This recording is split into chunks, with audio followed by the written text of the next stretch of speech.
अगर इस तरीके से अगर ये किसी का 4 मंजिल का 5 मंजिल का मकान बन गया और फिर कॉर्पोरेशन वाले तोड़ने जाते हैं तो ये चीज़ें नहीं चलने देंगे, हम बिल्कुल नहीं चलने देंगे।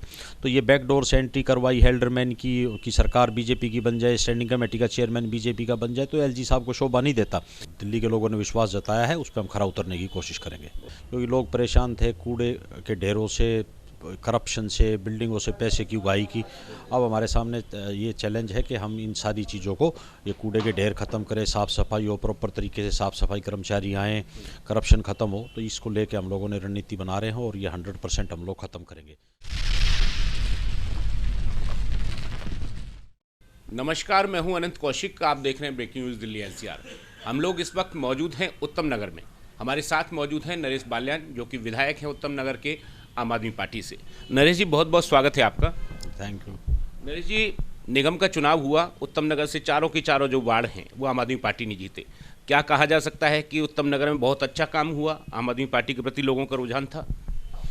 देखिए, चुनाव का रिजल्ट बताता है कि लोग सेटिस्फाइड हैं और सेटिस्फाइड होने के बाद लोगों ने वोट डाला है। उत्तम नगर की चारों सीटें हमने जीती हैं और अच्छे मार्जिन से सीटें जीती हैं, क्योंकि लोग परेशान थे कूड़े के ढेरों से, करप्शन से, बिल्डिंगों से पैसे की उगाही की।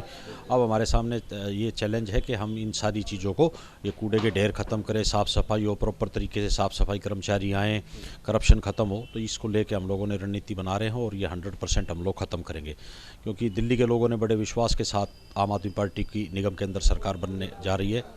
तो 100% हम लोग काम करेंगे। नरेश जी, कहीं ना कहीं एक बड़ी चुनौती भी आप देखेंगे, क्योंकि जो चारों निगम पार्षद हैं वो आम आदमी पार्टी के हो गए, आप स्वयं आम आदमी पार्टी से हैं, तो अब कहीं ना कहीं कोई बहानेबाजी का मौका नहीं मिलेगा, आप लोगों को काम करके दिखाना होगा। नहीं नहीं, बिल्कुल काम करेंगे और हम लोगों ने अभी स्टार्ट कर दिया है। जिस दिन रिजल्ट आया था उससे अगले दिन ही हर कॉलोनी के अंदर हम लोग विजिट कर रहे हैं। सफाई कर्मचारी होते हैं, जल बोर्ड के अधिकारी, बीएससी एससी के अधिकारी, पूरी टीम होती है। जहाँ जो भी कॉलोनी के अंदर कोई प्रॉब्लम है तो हम लोग उसको शॉर्ट आउट कर रहे हैं। साफ़ सफाई हो रही है प्रॉपर तरीके से। कई जगह अभी समस्याएं हैं कि कूड़ा डालने की जगह नहीं है, तो कई जगह ढलाव बनने हैं, तो उसके लिए भी रणनीति तैयार कर रहे हैं। 30 तारीख के आसपास तक इनकी शपथ हो जाएगी और उसके बाद हम लोग 100% काम करेंगे, क्योंकि जो दिल्ली के लोगों ने विश्वास जताया है उस पर हम खरा उतरने की कोशिश करेंगे। जी, मैं उत्तम नगर की बात करूं तो बड़ी सघन आबादी है और बहुत ज़्यादा संख्या में लोग यहाँ पे रहते हैं, अनऑथराइज एरिया काफ़ी सारा है। ऐसे में जो जाम की समस्या है वो लंबे अरसे से बनी रहती है। क्या इसके लिए कोई समाधान आप लोगों ने सोचा है कि उत्तम नगर खासतौर पर जो नजफगढ़ रोड है वो जाम से मुक्त हो पाए? बिल्कुल, 23 तारीख को दिल्ली के डिप्टी सीएम मनीष सिसोदिया के यहाँ पर मीटिंग है और उस मीटिंग के अंदर ये इस जाम को ख़त्म करने के लिए वो मीटिंग रखी है। तो मेरे को लगता है कि बहुत अच्छा रिजल्ट आने वाला है इसके लिए। तो 100% हम लोगों की प्राथमिकता में है, क्योंकि उत्तम नगर टर्मिनल से द्वारका मोड़ का जो बीच का पोर्शन है इसके अंदर 24 घंटे मतलब आप समझ 24 आवर जाम रहता है। तो इसको ख़त्म करने के लिए रूपरेखा हम लोग तैयार करें और 23 तारीख को इसका ड्राफ्ट फाइनल सरकार जो है, सरकार के पास जमा हो जाएगा और जल्द इसके ऊपर अच्छा डिसीजन होने वाला है। जी, एलजी के साथ जो टकराव है 5-6 साल के बाद में पुनः सतह पे आ गया है और लगातार जो खबरें हैं वो छाई हुई हैं। कल सीएम साहब गए, उनका ये कहना था कि बात हुई, लेकिन जो बातें होनी चाहिए थी, जो रास्ता निकलना चाहिए था, वो नहीं निकल पाया। क्या देखते हैं, कहीं ना कहीं पॉलिटिकल वजह है, दिल्ली सरकार को काम नहीं करने दिया जा रहा? बिल्कुल, देखिए, अब निगम के अंदर आम आदमी पार्टी की सरकार बन गई। एलजी साहब ने बैकडोर से एल्डरमैन नियुक्त कर दिए। जिन जोन के अंदर बीजेपी का बहुमत नहीं था वहाँ 4-4, 5-5 लोग अपॉइंट कर दिए।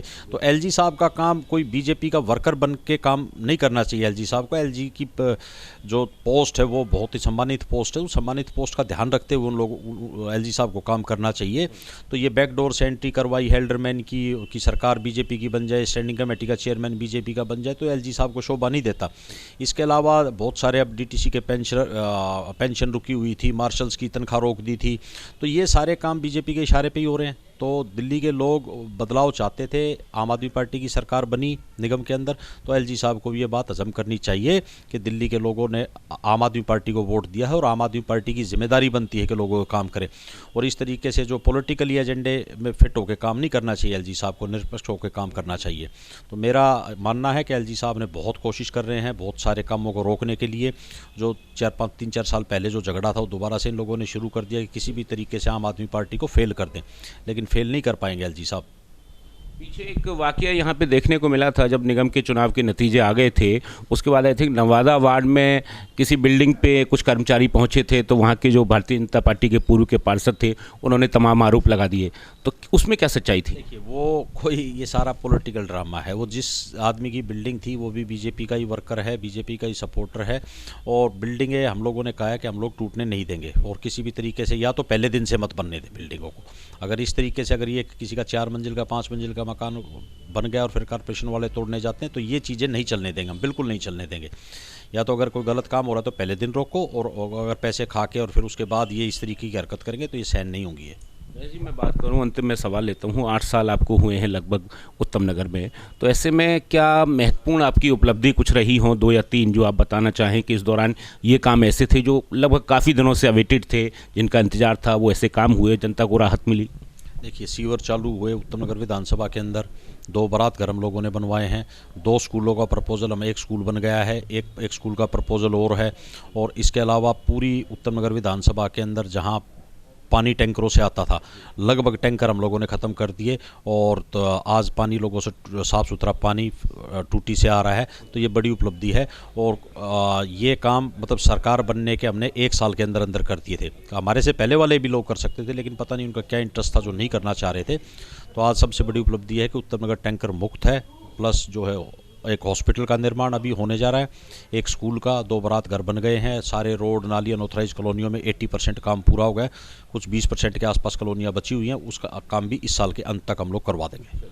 निगम पार्षद चारों आपके हैं, विधायक आप हैं, अब डबल इंजन की सरकार होगी, उत्तम नगर में तीव्र गति से विकास होगा? बिल्कुल 100% होगा, क्योंकि पहले बहुत सारी अड़चनें होती थी। काम एमसीडी का है, ये दिल्ली सरकार का है, अब वो सारी बहानेबाजी खत्म हुई और अब जो डेवलपमेंट के काम है तो निगम पार्षदों के साथ मिलकर हम लोग काम करेंगे। बहुत बहुत धन्यवाद, बहुत बहुत शुभकामनाएं। Thank you. नरेश बाल्यान बताते हुए कि जो उत्तम नगर में जो विकास के कार्य होने थे वो काफ़ी सारे विकास के कार्य हुए हैं, और अब चूँकि डबल इंजन की सरकार है, जो निगम पार्षद हैं वो चारों आम आदमी पार्टी के हैं, लिहाजा अब बेहद तीव्र गति के साथ उत्तम नगर का विकास होगा।